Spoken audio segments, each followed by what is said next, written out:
people don't live in a way where they're ready for the opportunities. We get stuck in our plan. Sometimes the opportunity is outside our plan. This happens to high functioning people, especially because their plans have done well for them. Our minds are not wired to think of the risk of doing what we're doing.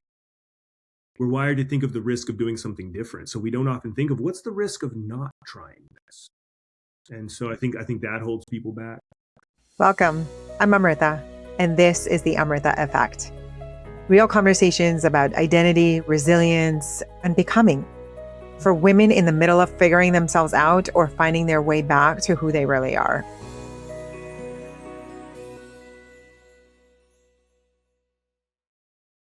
This episode is made possible with the support from the following sponsors. Fabio Gula at Luminant Bank. If you're thinking about buying or refinancing, Fabio offers over 35 years of experience and helps match you with the right loan, not just a one-size-fits-all. And Tyler McBroom at TRM CPA. They are a proactive CPA company helping business owners maximize profits and pay as little tax as legally possible. Main Street Title. They deliver your title on time, every time. And last but not least, Lauren DiCarlo at Zingarli and DiCarlo. If you have any real estate transactions for buying or selling, reach out to them for representation. I have here today James Henson, and you'll notice he is our first male guest on the show, which is exciting in itself.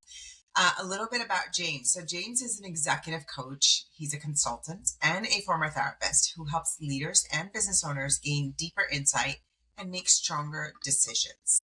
Leveraging his background in counseling and sociology, he empowers professionals to understand their behavioral patterns, align their core values, and then intentionally pursue the right opportunities. That is so cool. That last part, to intentionally pursue the right opportunities. That's powerful. And I can't wait to get into it. So James, welcome. And of course, before we begin the show, we always like to ask our guests to give us kind of you went from a therapist, and maybe a little bit before then, how did you even get to that, to where you are today? Give us a quick synopsis of what that is. Privileged to be the first male on your show. That's really, really cool. It's very exciting. We have very high expectations, not just no pressure. Pressure. I think my whole brand is walk through open doors, and that was established because that's kind of what I do. Becoming a therapist was one of those things. I had a master's in sociology, which was not a great terminal degree. I got great information, met my wife, all sorts of cool stuff. Not easy to get a job in Lubbock, Texas, but I was going to a job interview and I saw a little boy riding his bike up the street and he had a big black eye. And I heard this voice in my head that said, "You're supposed to be a therapist." And I made a U-turn and went over to a university close to my house, and they were interviewing the cohort that day.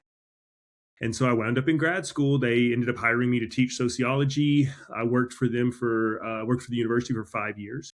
Got to get all my counseling hours, my supervision all at once, and then went into private practice. So I think that it's been my philosophy for a long time of when I see an opportunity, if it's a good opportunity, I take it. If it doesn't work out, cool, I move on to other things. And that's taken me a lot farther than I ever thought I'd go. I mean, getting to be on a podcast, talking to somebody like you is mind blowing to me. People who knew me when I was young are kind of shocked when they hear how fortunate what I get to do now. I rolled into Lubbock. Good Lord, it's been 26 years now. I rolled in here as a high school dropout, right out of jail, no family, no education. Sorry, did you say out of jail?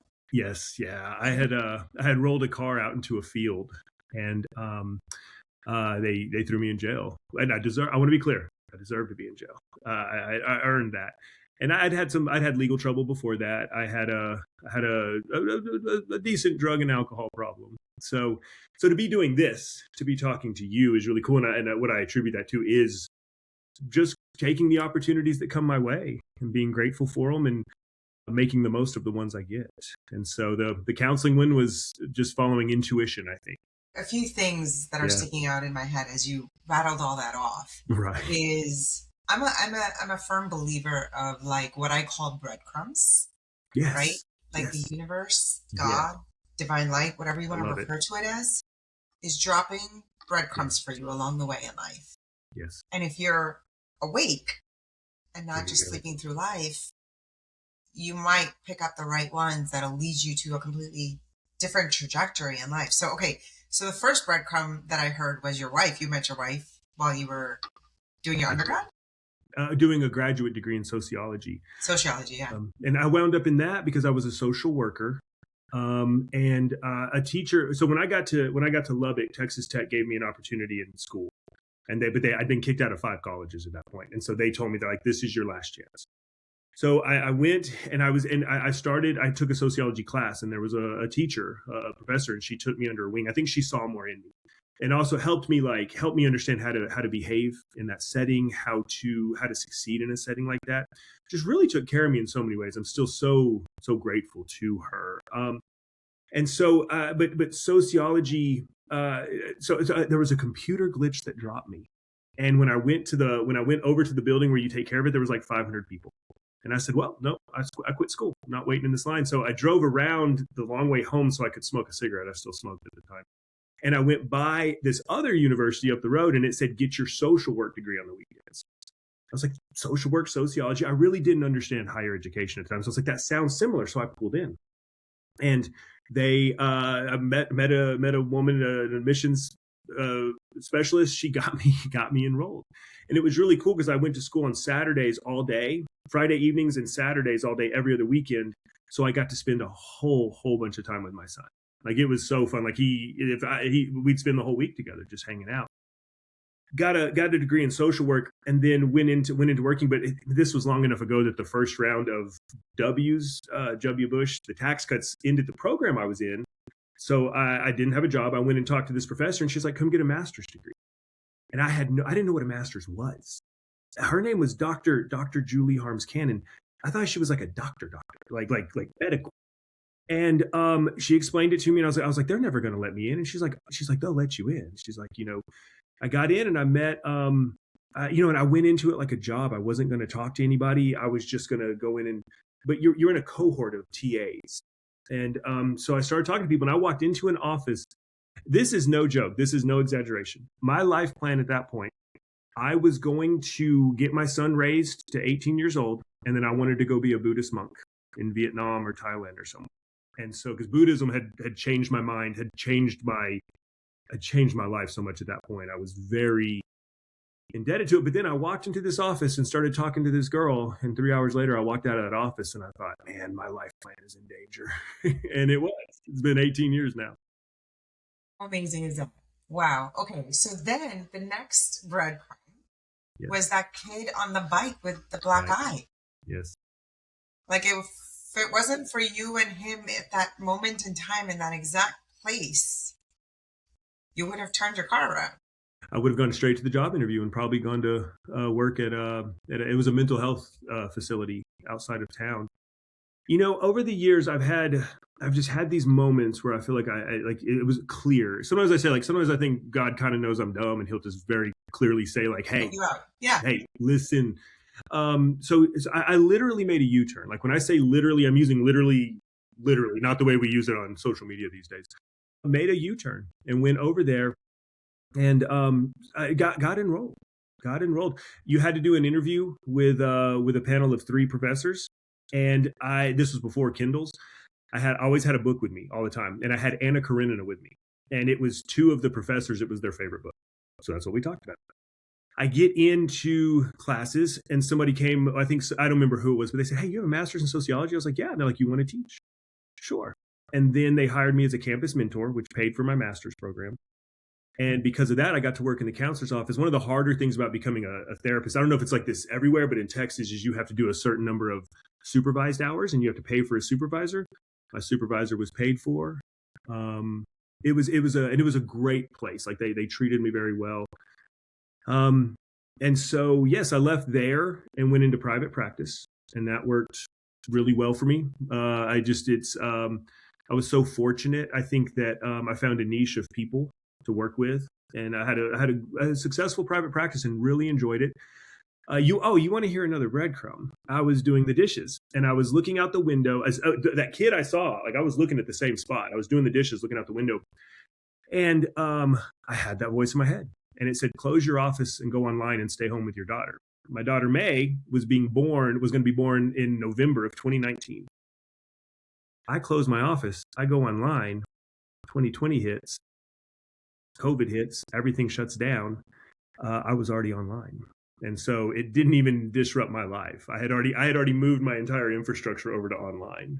And so I'm going to pause you. The voice in your head said, shut down the physical office and just move your business online. Go online, stay home with your daughter, hang out with her. So I got to hang out with my clients. Like, they're not my clients anymore, but a lot of them keep in touch. They still remember doing therapy with a baby in my lap. I was sitting there because I had a sunroom that I worked out of. And so me and May would sit there and do therapy with people. It was a good time in life. We need to talk a little bit more about this voice and how we can all become aware of it. But let me get into my questions because I have so many of them. Okay. So you've had this fantastic journey with so many different type of experiences. If I said, how does your background as a clinical therapist uniquely equip you to spot the hidden behavioral patterns? Because you talk about that, like the patterns that you see in high level professionals. Talk to me about that? I think the most important thing I took away from counseling is the understanding that everybody does what they do for a reason. Like, it makes sense to them. This does not mean all decisions are equal. This does not mean that all behavior is okay. How we treat each other, that matters deeply. But the way people behave, like once you get to know them, it makes sense. And so being able to come at things from a position of why are they doing what they're doing? What's their internal narrative that's guiding these choices? Helps me get to the underlying things. And it brought me to a place of where I talk about this a lot. We all have a lot of judgment. Every time you're turning right in your car and you're looking to see if you're using judgment there. Judgment with condemnation is the issue. And so it brought me to a place where I have a very hard time having condemnation of people because what they're doing makes sense to them. And when we can come to them and recognize these patterns without condemnation, it gives them a much better chance to address it. And so, let's say somebody in the world I'm in now, alcohol is such a constant thing that I talk to people about because it's you're in real estate. You know how alcohol is in everything, every event. You almost can't get people to show up without alcohol, right? Being able to talk to somebody, hey, it makes sense that you want a very quick way to relieve stress. It makes sense that you want a way to just kind of shut your mind down and just and check out for a minute. But let's talk about the consequences. Let's remove the condemnation. Let's remove the morality. And what I find with high functioning people is that you have to really pay attention to see that they're doing so many things right that you have to really pay attention to be able to see kind of the signal through the noise. High great business. They're making all this money and all these people look up to them and they're successful speakers, successful in everything they do. That can make it a little more difficult to see what's not working behind it, the unhealthy things. And I think being a therapist taught me, because in therapy, people are coming to you very directly and saying, hey, this is what the problem is. So it helped me do that. It helped me see how people self-sabotage in subtle ways. It helped me see how the schemas and the narratives and the beliefs we have about ourselves from our culture, from our history, from the wider world that we all take in. I think sociology helps with that, to see how the greater impacts the individual.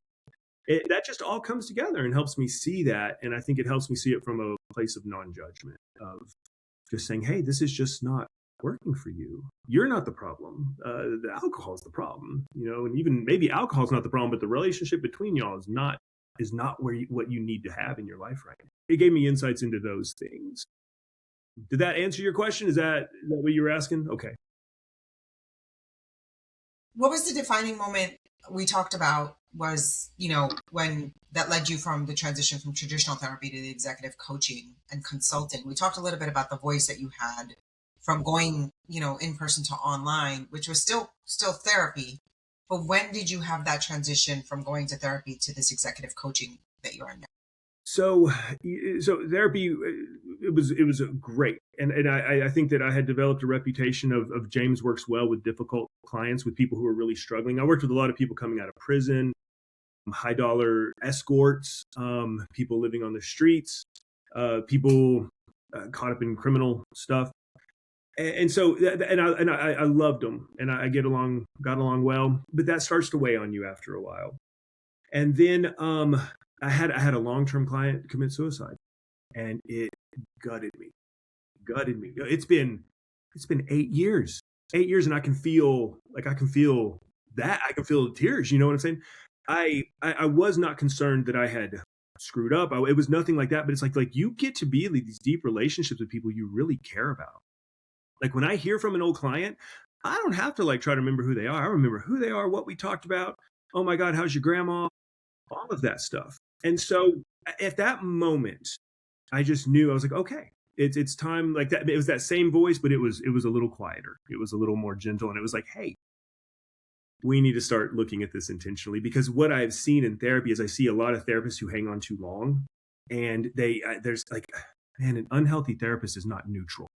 They're hard. And so I did not even want to get close to that.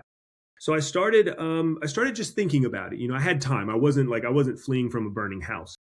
And I started just thinking, what else would I do? And then I had a guy come to me and he's like, hey, I'd like you to help me with my business. And I was like, I don't know if I'm good at that. I don't know if I'm cut out for that. We ended up doubling his business, getting all this different, getting things lined out with employees. And then I was talking to the head of behavioral sciences, another person who had taken me under their wing. He said, you've been kind of doing the coaching. What if you did that as a sabbatical? And it's just a sabbatical that never ended. And so I held on to my license for a few years longer than I intended to help a local ketamine clinic get off the ground. I really believed in that work. Ketamine did so much for me in a therapeutic setting. It did a lot for me. And so, but at the time, the only therapy I was doing was in the ketamine clinic. Everything else was coaching. And then I realized that I have a heart for leaders. I like working with leaders, and I'm good at helping them carry what they carry privately. And so the executive coaching and consulting just kind of emerged all on its own. And you want to hear a cool story? So I held on to my counseling license. Even after I was doing the ketamine work, I held on to it because it was like a safety net, right? Sure. It was a safety net. Yeah. And I suddenly had this conviction that, hey, your coaching, your consulting is not growing because you're not taking the step. You're telling God, you're telling the universe, whatever you want to call it. You're saying, I want to do this, but you're not taking the action. And this is not an exaggeration. This is not like a story that just illustrates a point. I retired my license and I got the email at like 10 a.m. on a day. 2 hours later, I got my first consulting from a client with a statewide real estate brokerage. It was literally like day of. And wow. So to me, that was just confirmation. It was kind of like I felt was being nudged, and I had my heels dug in out of fear when I released that. And since then, it's been off to the races. It's just been, it's stressful sometimes, a little difficult. You know how it is doing your own thing. But man, it's been so much fun. I've been just so blessed the entire trip. I've been so blessed. How amazing. So somebody recently just said to me, sometimes, you are not being clear enough with the universe in terms of what you need. Because what you described was you wanted to do the executive coaching, but you were holding on to this license. And how can the universe even present the opportunity if you're holding on to something that's not there, that you shouldn't be a part of? You have to release that. I look at it like when somebody says, hey, I think I'd like to do some coaching with you. Amazing. Shoot me a text and we'll go get coffee. But they never take that step. Do they really want to work with you? Probably not. But that step is everything. That first step. And I know this sounds kind of woo-woo or whatever you want to call it, but I really believe, and I've learned this over my life so many times, that there is something out there that is waiting for us to take that step. When we take that step, and it's a wise step. I want to be clear. I think there are steps that are wise. There are ways to assess them. But there's something waiting, just like it's almost just like, hey, I'd love to do this with you. Like we could do something cool together, but I have to know you're going to do it. It's like God rarely snatches us up by the hair and drags us, and I don't have any hair to snatch up by anymore. So I have to take that step. So, and the other thing too, is I found like on the times when I have drug my heels so much that it had to that I did have to kind of be dragged, it was painful. It was painful. There's a Zen proverb, let go or be dragged. Right. I had to be dragged a lot Right. back in the day. So that's one of my things now is I'm constantly like, when I feel like it's time to put something down, please don't break my fingers anymore. Like, it's yours. Take it. So, but in that, in as far as that went, yes, when I released that fear and took that step, it was instantaneous, especially in lifetime terms. 2 hours is nothing in terms of a lifetime. Proof. It's proof. Yes. Okay, so let's talk about this concept of open doors, which I find very fascinating, and I want our audience to get familiar with it. Tell me, so this could be, of course, for leaders who you coach, but really even the audience here listening who may not be in a leadership position. It really is for anyone, right? Anyone. So why do so many capable people completely miss the right opportunity that's right there directly in front of them? How come they miss it? How come they don't see it? What's the gap? Sometimes the opportunity is outside our plan. It's not what we had. I had a plan to go to a job interview. And so, God, the universe, whatever we want to call it, interrupted that pretty distinctly. If I'd had a fleeting thought, I should be a counselor, I don't know if I would have followed it. It was a profound moment. So I think we get stuck in our plan. This happens to high functioning people, especially because their plans have done well for them. Their plans have benefited them, so they can get very attached to their plans.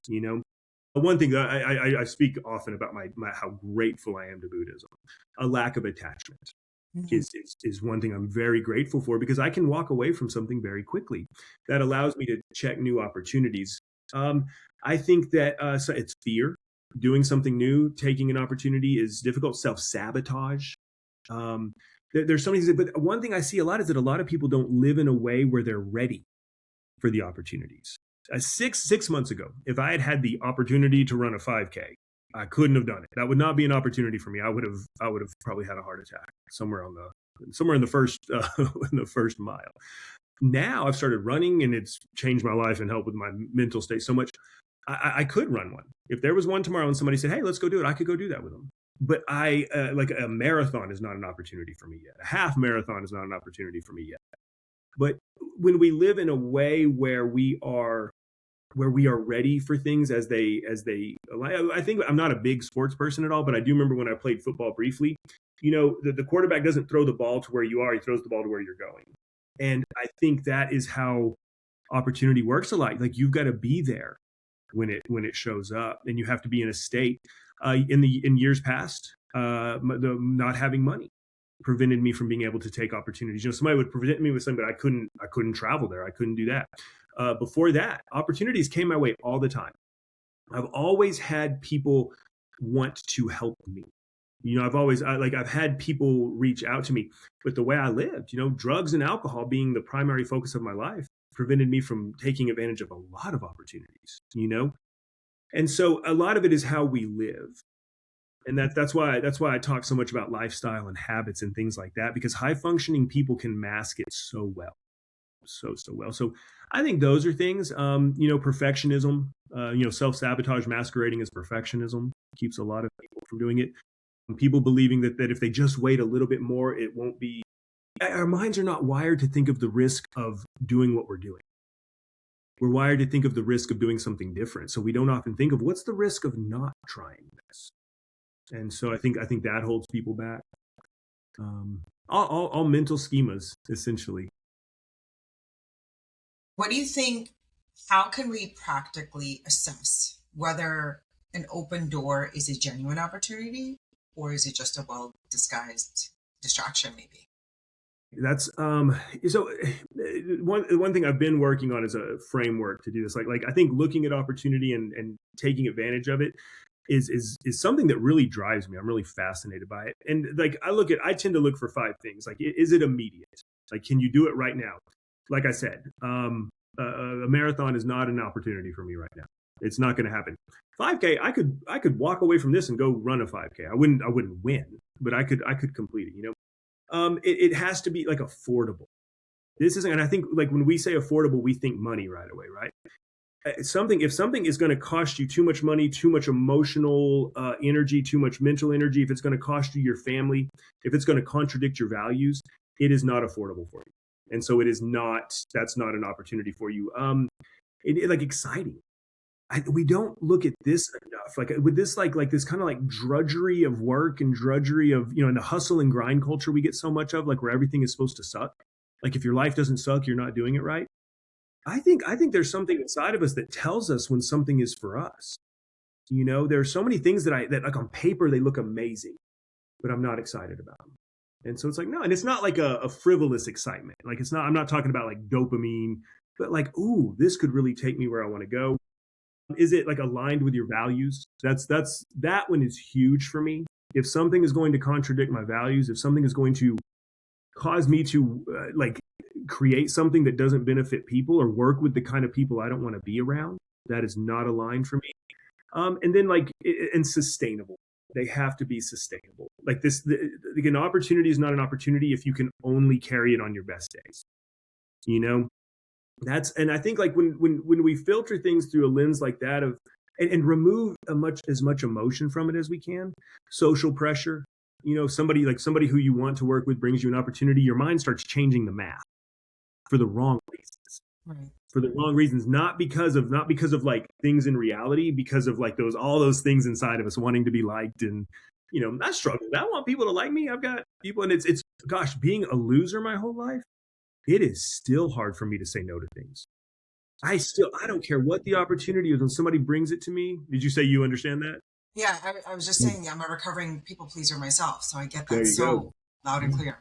Well, it's hard. It's hard. Like when I was younger, it's like I desperately wanted to be heard. I desperately wanted for anybody to care what I had to say, and nobody did. Rightly so. I wouldn't listen to me, But once you get into that, you can still like have a mentality of like, oh wait, there's not another opportunity for me. And so breaking that mentality over the years has helped me a lot. Where I say no to a lot of things. I mean, I still feel guilty. I want to say yes, and I want to help everybody. So I still feel guilty, but learning that just because you feel guilty doesn't mean you did something wrong. That's huge too.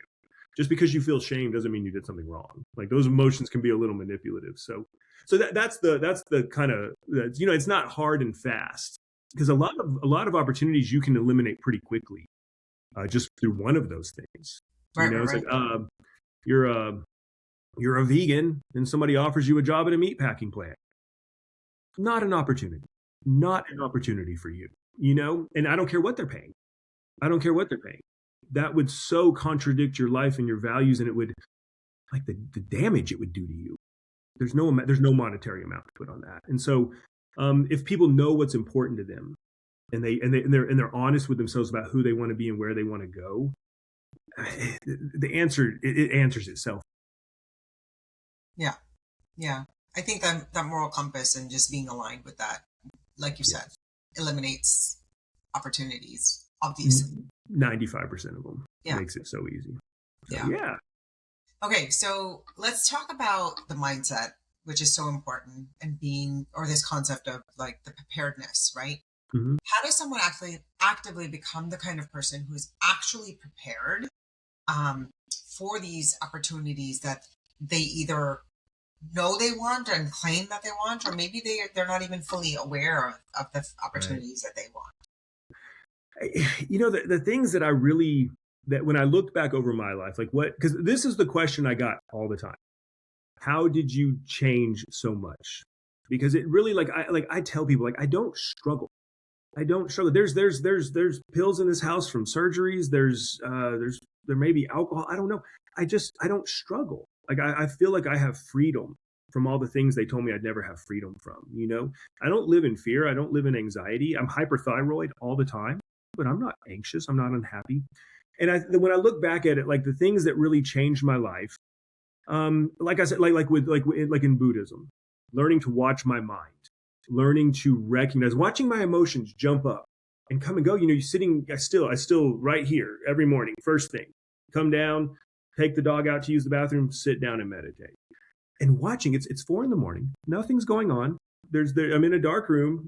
But watch emotions. Oh, there's a little bit of joy. Oh, there's fear. Oh, there's anxiety. And the mind is constantly trying to find a reason to tell you about them. Like, oh, anxiety. Oh, why is that there? Oh, it's because you're going on a podcast later today and you're worried about saying something stupid. It attaches it. But when you learn to watch that, You recognize they don't all mean that much. Watching your thoughts, you recognize they don't mean that much. And it allows you to start moving into a real pragmatism about the choices you make. Because what I watch a lot of people is that their emotions make the decisions for them. And I'm not anti-emotion. I want to be super clear. I think I'm in touch with my emotions. They get the place, but they don't get to run the show. But being able to be pragmatic about the decisions we make, and not like when the only reason I can think of to do something is because I want to, I really question that, especially if it has potential consequences, and especially if it has potential consequences for the people who depend on it. Taking complete ownership, that was huge. I don't know if you've dealt with people who are in addiction and stuff like that. You don't see a lot of ownership, but that's the first.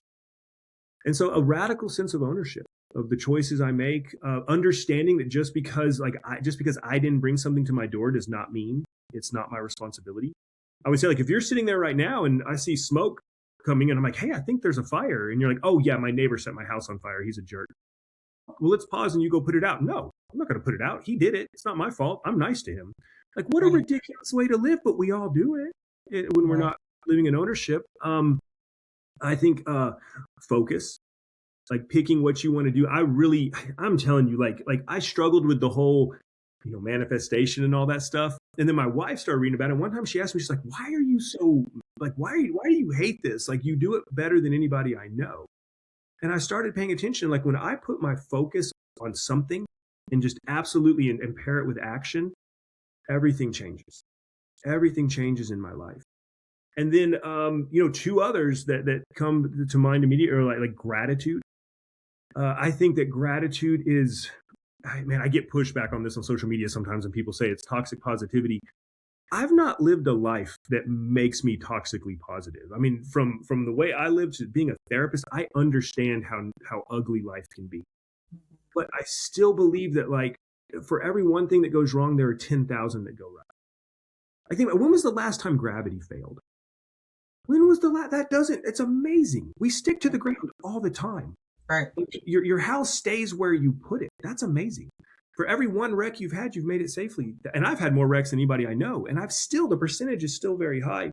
So I personally believe that gratitude is a way of staying in line with reality. I believe the more grateful you are, think about this. Like, we didn't do anything for this consciousness, for this existence. Mm-hmm. So we're gifted it. Somebody, I understand neglect and abuse are very real things. Somebody consented to take care of you, because human babies, pretty useless. To can't do anything for a very long time. Like, we're all living within that. And I think that I think we're allowed to look at that honestly. It doesn't, like, we don't have to say, but we can say, and so many things go right. And there's a lot of really hard stuff in the world. We can hold both, but the things that go right outweigh it, or else this would be a hellscape. None of us would be alive. And then friendly curiosity. This is the thing of just learning to watch my thoughts and think, is that true? Does anxiety mean something is going to go wrong? Learning to, when somebody is yelling at me. I remember a man standing up and threatening me in a session and calling me every name in the book. And right before he had mentioned he had a gun, because I'm in Texas, everybody does. And I remember this man yelling at me and remembering, but I was really curious. I was like, man, what did I say that sparked this? And by staying in a place of curiosity, we ended up having a really good conversation about it. I'd said something that kind of like tweaked his ego in a way that, like, he just felt like he said he felt like he was falling apart. And so being able to I think when you can approach life with those things, think pragmatically, take ownership, be grateful, practice the friendly curiosity, it puts us in a place and it naturally puts us in habits and behavior where we're not leveraged by our own choices. That's one thing I see a lot of people can't seize the opportunities because sometimes just as simple because you're too hungover, or the accumulated time of alcohol, the accumulated stress has put you where you're not in a mindset to be able to do it. So I think I call, like, this is all, to me, it's more of a philosophy than a framework, because it's something that I think that can encompass our whole lives. Yeah. And these are great, very specific, like, internal mindset things and tools that can actually help us stay grounded, while life is changing, while we're in the middle of a messy situation, while we're trying to transition. So, like being aware and watching your thoughts, the gratitude practice regularly, the the meditation, again, watching your thoughts, right? Like just being present and focusing. And then the friendly curiosity is another great one. Like, what a great concept to just, if we always showed up with friendly curiosity, we would end up having half the battles, whether it's even with our own thoughts. Yes, the world would be such a different place if Yeah. we could all. I look at the political and social climate we're in. So much of that is born of certainty. Of certainty. I already know you, so I don't need to know. I Yeah. don't need to ask anything. And that's um, for friendly curiosity, all the way down to like you're standing in line at a grocery store and the person, four people in front of you is using 100 coupons, asking yourself, what's wrong with this? Like if I were an alien and I've just blinked into existence right now Yeah. and I don't have all my memories and my accumulated desires, what would I think of this? And everything's okay. Yeah. Everything's okay. And that was, that is directly from Buddhism and meditation right there. Studying Zen for a decade. I feel such a debt to it for these things. So I'm curious. I always get curious because there's different kinds of meditations out there. What does your meditation practice look like? I stick with so basic. Follow the breath, get distracted, notice, come back to the breath. Maintain, a non-judgmental awareness of the present moment. I think to steal the normal definition, but I always say with friendly curiosity, and just sit and watch for a moment. These days, I do have more of a submitting myself to God, of just saying, hey, I'm just giving this time. I'm expecting nothing. I'm wanting nothing, but I'm here, and I'm just going to follow my breath. And get distracted, come back. Get distracted, come back. I've done.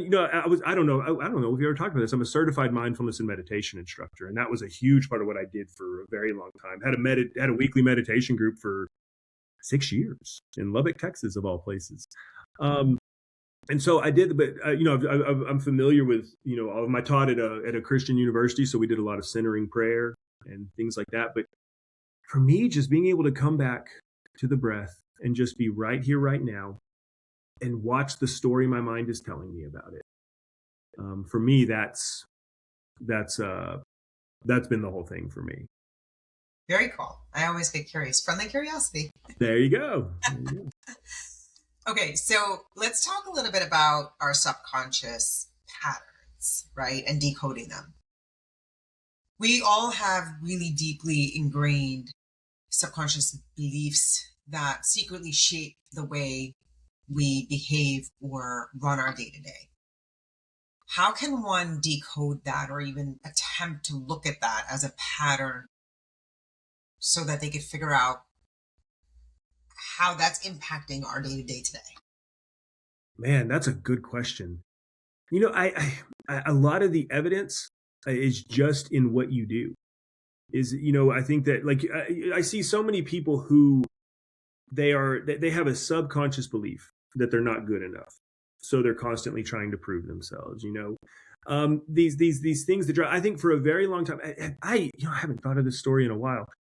I remember Austin has a place called 6th Street, and that's where I was in the 90s, was Austin. And I remember we had been on 6th Street and we'd gotten into a fight, and then we left, and there was this little cafe, I think it was underneath the interstate, and we're eating.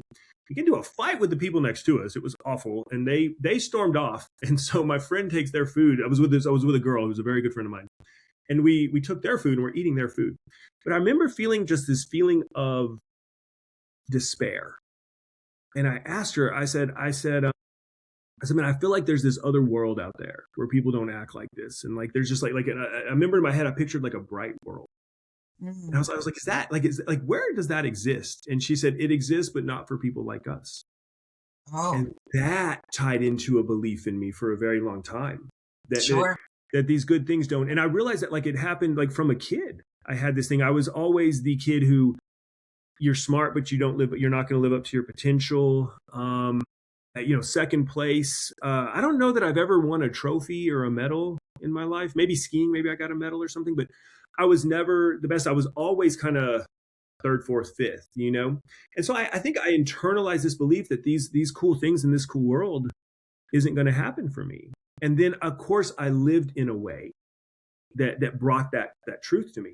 I internalized the idea that I was stupid. I was carrying a coffee cup one time. I was carrying a cup of coffee from the kitchen in the living room, and it broke, like it came off the handle. Like I was still holding the handle. And I said out loud, "You stupid MRFer," because that's how I talked to myself at the time. But then it hit me. I was like, wait, like this wasn't my fault. Like I didn't do this. I mean, also dropping a cup wouldn't make me stupid. I started noticing how often I called myself stupid. And so I did what a stupid person would do.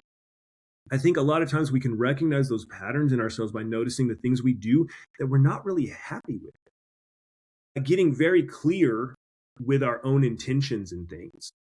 Like how are we approaching a situation, and what are we really hoping for out of it?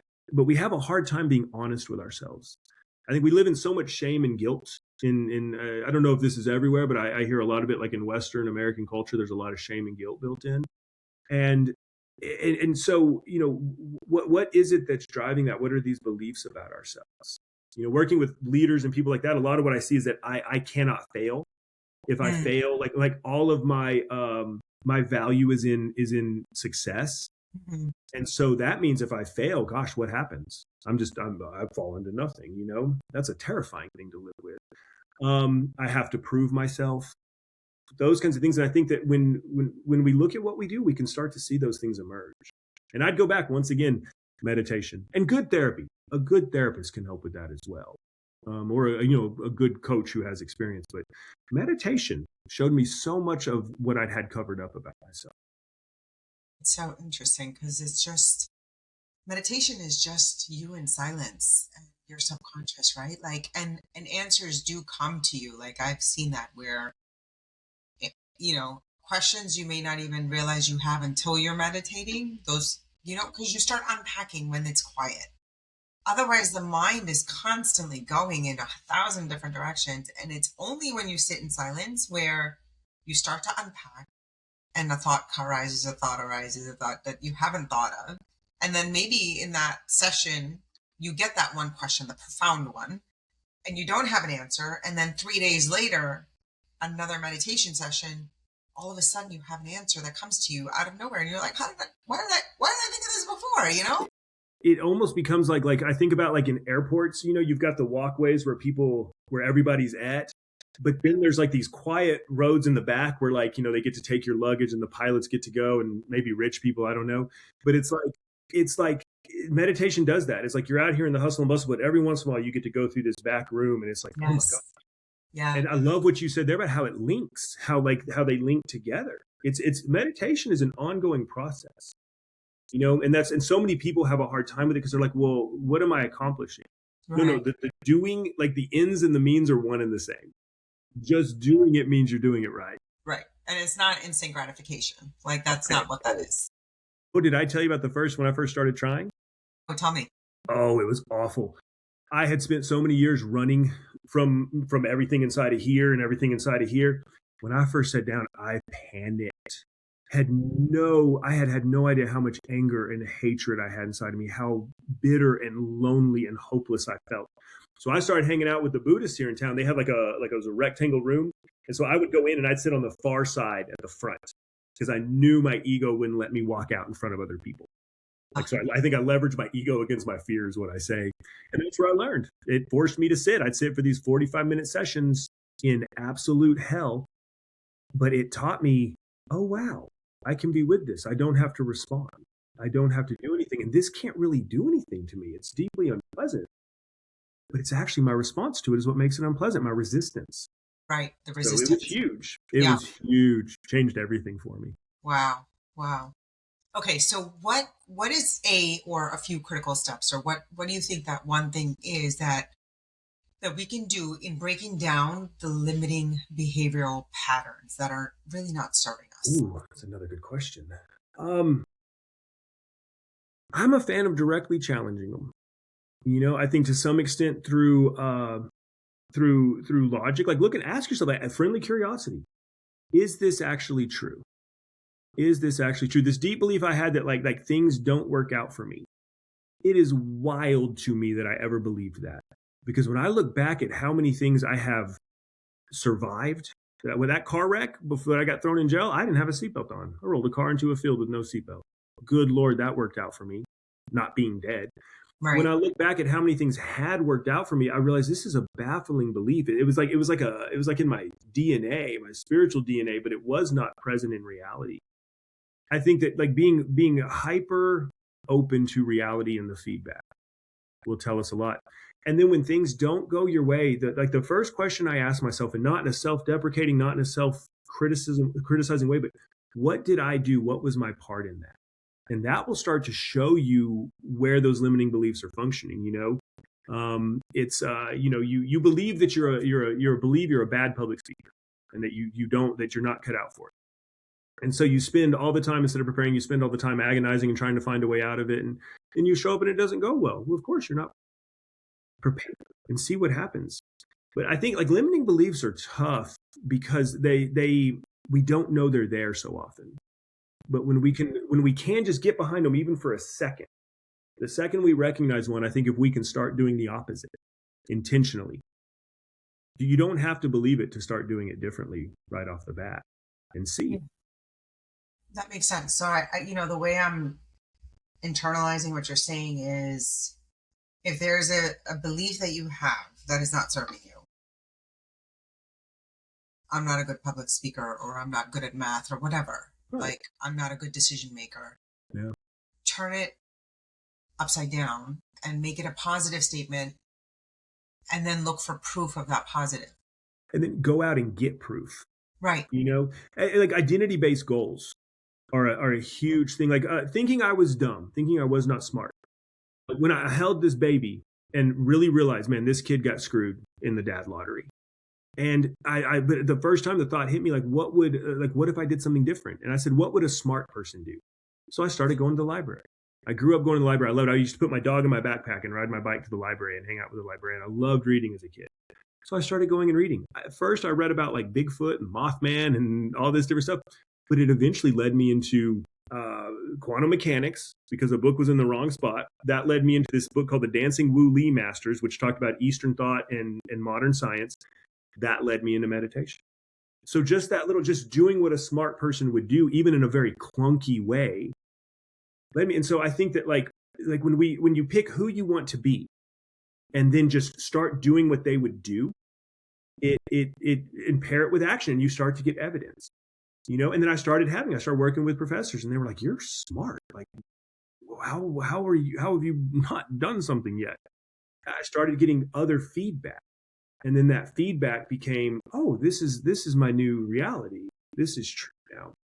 And so I would say, yeah, choose the opposite. Choose who you want to be, and then pair it with simple, like very simple, concrete actions. Very simple. I didn't say a smart person goes and gets a PhD, because I didn't even know how that worked. Oh, I'll go to the library. There's a lot of books there. Smart people read books. Yeah. Amazing. Okay. So you have this phrase, okay, cool. It's your way of life. So talk to us about that. And how I think early in life, it was probably a thing of resignation, of nothing ever working out. And so I pretended that I didn't care. It's like, the job doesn't work out. I didn't want it anyway. Exactly. It was a thing of rejection. I'll reject you before you can reject me. But what I found was that it did build a certain resilience in me.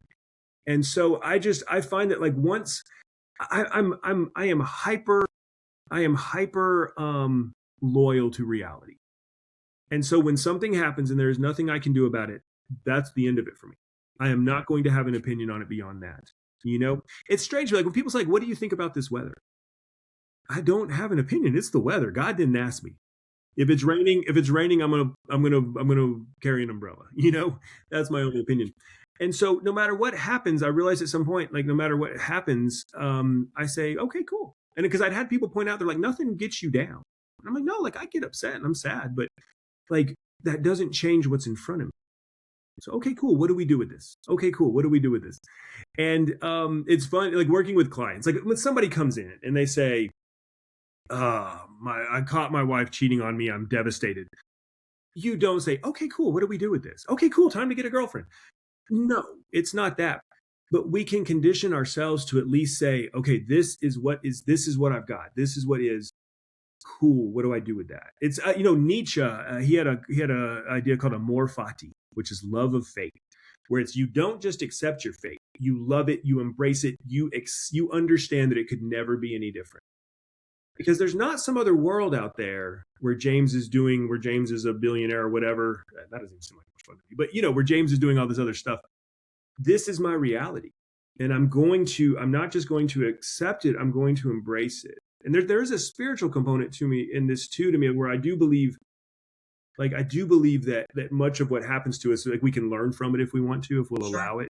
Yep. And when I say, okay, cool, with my thyroid going haywire, that was a really hard time. It took my hair, it aged me dramatically. Being able to say, okay, cool, I am going to learn a very deep lesson on surrender in this. And I'm going to have to let people help me. Life-changing. Not pleasant. It was awful. It was so hard. Okay, cool. It gave me a new kind of resistance, and it did give me a complete surrender. And so I'm grateful for it now.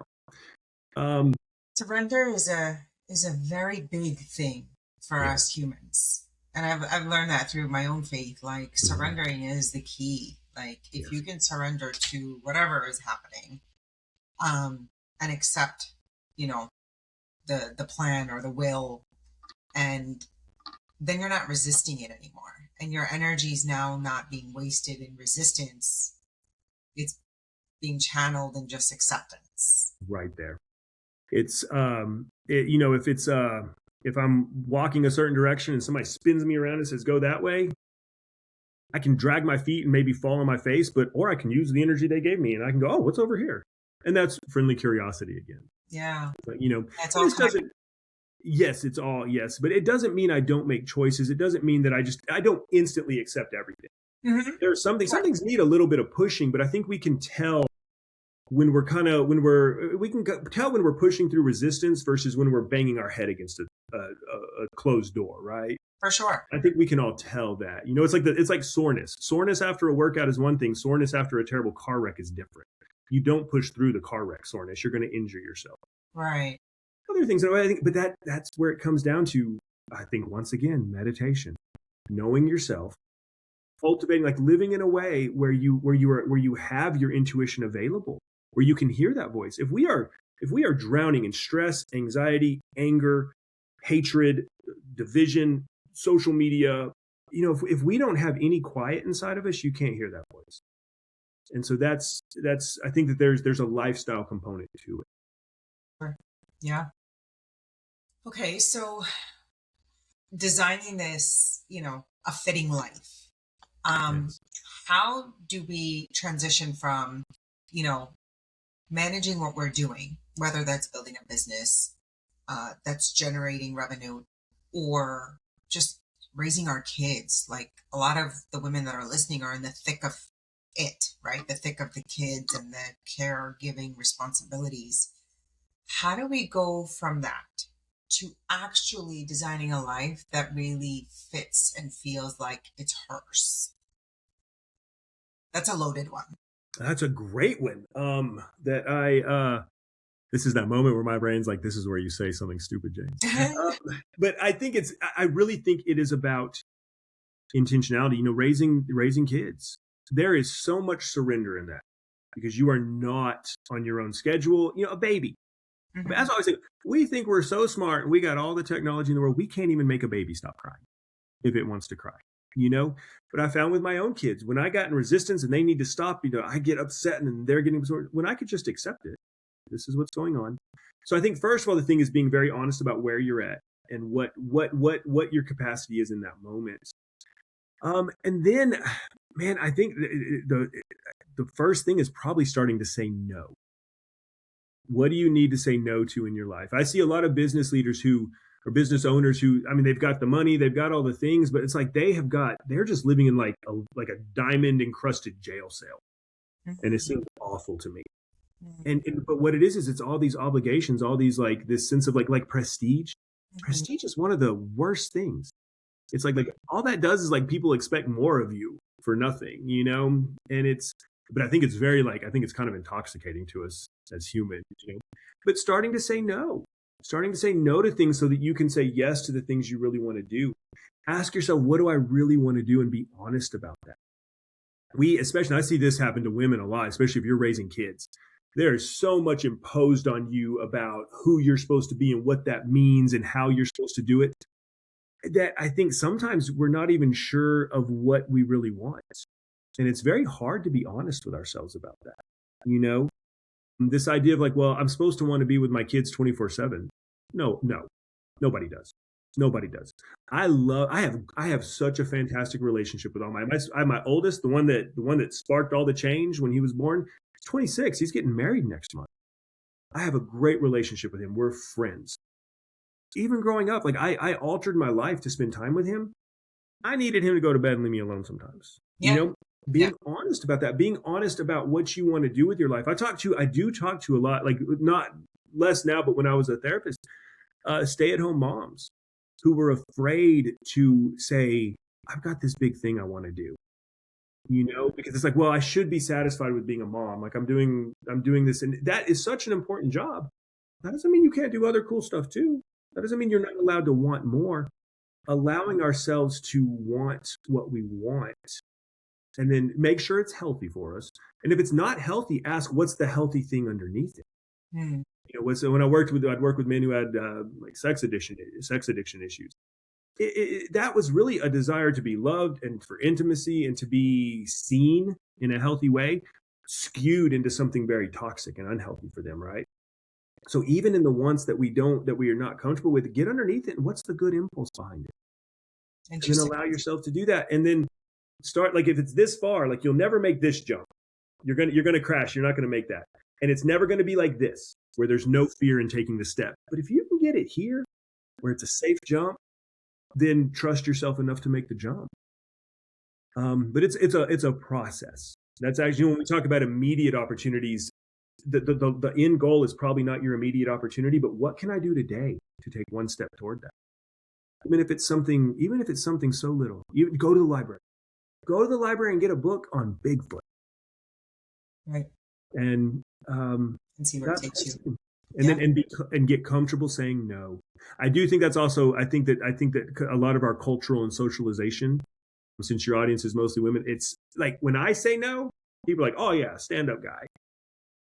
A lot of women in business I work with, when they say no, they use a different word for them. And so there's a higher internal emotional cost to that. But that probably makes it even more necessary. Learning how to say no and be comfortable with it, but it's hard. We're deep wiring on getting along with other members of our species. That is deeply wired into us. That's like survival level wiring. Yeah. So yeah, I don't know if I answered that question well, but that's what I've got. So my last question is, you've worked with leaders globally. So some of our women and our listeners are leaders or are transitioning into being leaders or are leaders at home with their children, whatever the capacity. What is like the most universal truth you've seen that you've discovered about this human discernment and success? I want to touch something you said right there is so important. Every single person listening to this, everybody's a leader, even if you're only the leader of your own life. Like leading kids, leading a marriage, and husband and wife, they tend to switch leadership depending on strengths. You're leading your own life at the very least. So everything we've talked about today applies. It's just business people have this title, they get to put it on their desk. Just because it's not on your desk does not mean you're not. So that was super important that you pointed that out. But give me the question again. I'm sorry, I got caught up. Oh, it's okay. So of all the leaders that you work with globally, what is a universal truth that you have discovered about the human discernment and success? Discernment comes from being able to be honest enough with yourself and to be quiet enough to be able to hear it. And living and learning and paying attention and being radically honest with yourself about what you learn from people. You are allowed to be 100% honest with yourself about the people around you and love them, but still learn from the things they do and don't do and things like that. You don't have to choose that. And then with success, it is that knowing where you want to go, knowing who you want to be, and pairing that with action, taking the step. That was the thing that blew me away when I started working with wealthy, successful people. I thought it was going to be connections and looks and education. Man, taking action trumps all of that. I see that over and over. It's the people who take the action that do the things. It doesn't have to be big. It's be small. No, yeah, there is no small. Like you were gifted this. and you're the only instance of this that will ever exist. That's insane. They think about 47 billion people have probably been around since humans were a thing. 47 billion, and there's never been you. You are this one instance of the universal expression. How can anything be small? It's a hard one for me to come to terms with. Yeah. Okay. Which part? Well, just like this concept of there's only one me. And so, like even just having enough courage to start this podcast or get on a stage and speak, it's like, it goes back to my limiting beliefs from childhood. Like, I have nothing of value to add, or I'm not smart enough, or why would anyone care about what I have to say or what I think? And I had to go through this process of like, but there's only one of me. And it's still a work in progress. What's interesting about that is that from, we've had conversations outside of this, and I see, I follow you on social media, and you have these listeners, and like you saying like, who am I to say these things? Everybody hearing you is like, I can't believe she thinks that. Right. You know what I'm saying? Because it's so obvious to us what you have to say. And that's true of anybody who puts their time and intention into it. Like, if you're willing to do the work and stick with it, you have something to say, you have something to do, you have something to offer that others don't. And it may not be global. I have no desire to be global. That sounds awful to me. I want to help the people that God's given me to help. And I want to do the best I can. Yes, indeed. So I love that. Okay, so before we leave, I always like to say, people that come and listen, I want them to have some takeaway, 1, 2, 3, whatever it is that they're going to start applying right away.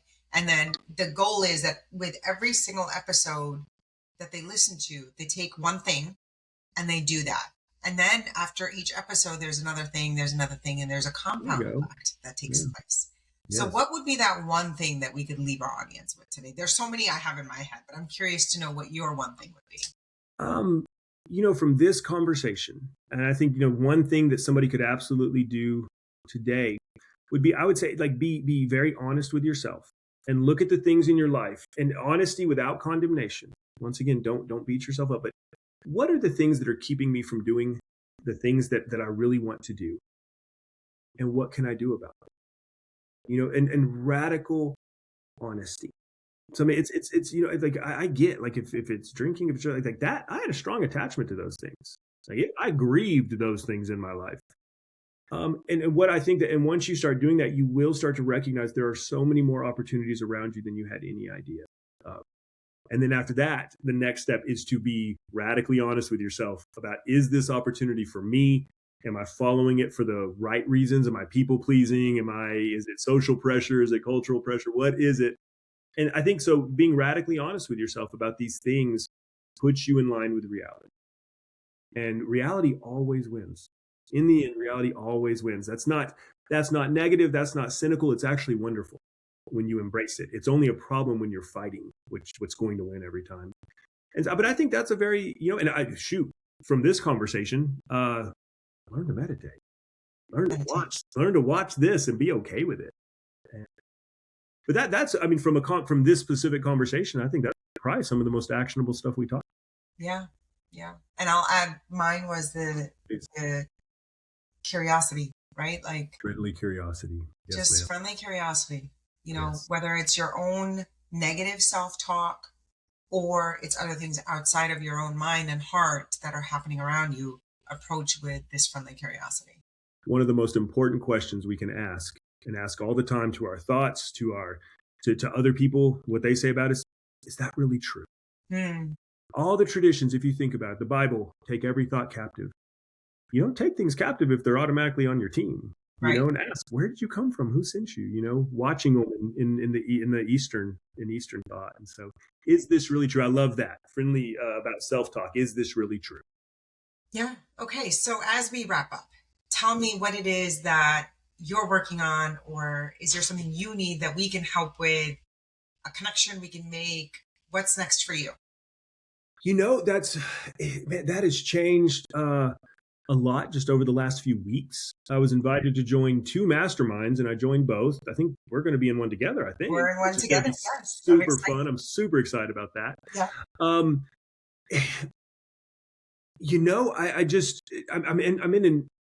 I'm in an interesting place in my life and my career where I feel like a lot of the things I've been working on for a while are kind of coming together, and like it did this and now it's doing this again. And so I'm really excited about that. You know what I would love? I love meeting people who listen to this. So you can, I'm just James Henson Coach on Instagram. That was the next thing. Where can we find you? Yeah, Instagram, James Henson Coach. Or just email me, james@jamescotthenson.com. I love meeting people. And like so many of like the people who I've never met, but they're friends in my head. And like, cause we know about each other and we email back and forth. I love that. So if anybody would want to, and I'm not, just to be clear with you, I'm not the guy that like you email me and I'm like, hey, you should let me coach you. I don't do that. I like just meeting people. I think it's super fun. And so, but yes, right now, I don't actually know. I'm not even remotely in the driver's seat right now, even less than usual. I love that. Yeah. But I love this. I love what you said. So like if there is someone listening who was just so, lack of better words, goo goo gaga over the conversation and some of the philosophies or things we discussed, feel free to reach out to James. I did exactly that. I was in a session where James came, he was a guest speaker, he spoke, and sure enough, I messaged him and I heard back, and we had several conversations since then, and here we are. So like he will respond. Yeah. And not once did he say, let me coach you. Not once. Good. Thank you. Yeah. I'm not a hard sell person at all. I think that's in the coaching thing. Like I like those relationships to emerge naturally because they work so much better. And I'm glad. So I have a podcast, Walk Through Open Doors, and people could follow that because you're going to be on it soon too. And they could learn more about you and what you do. And I'm super excited about that conversation. So that's a way we could all stay connected. And I love meeting the people who pay attention to stuff like this. They're always so cool. It's like building your tribe of like-minded people, right? That's exactly what this is. So yes, and that changes your life so much. It does. Thank you so much for your time, James. I really enjoyed this conversation. I know my listeners are going to walk away with so many valuable things, and I'm so grateful for this opportunity. Thank you. This was fantastic. This was so much fun. I appreciate you having me on. Yeah. All right, everybody. Until next time. That's a wrap on another episode of the Amrita Effect. Nothing is wrong with you. You are just in the middle of becoming. If this resonated with you, please share it and subscribe. And if you could, leave a review so this reaches more women who need it. Just take one small step forward, and I'll see you in the next episode.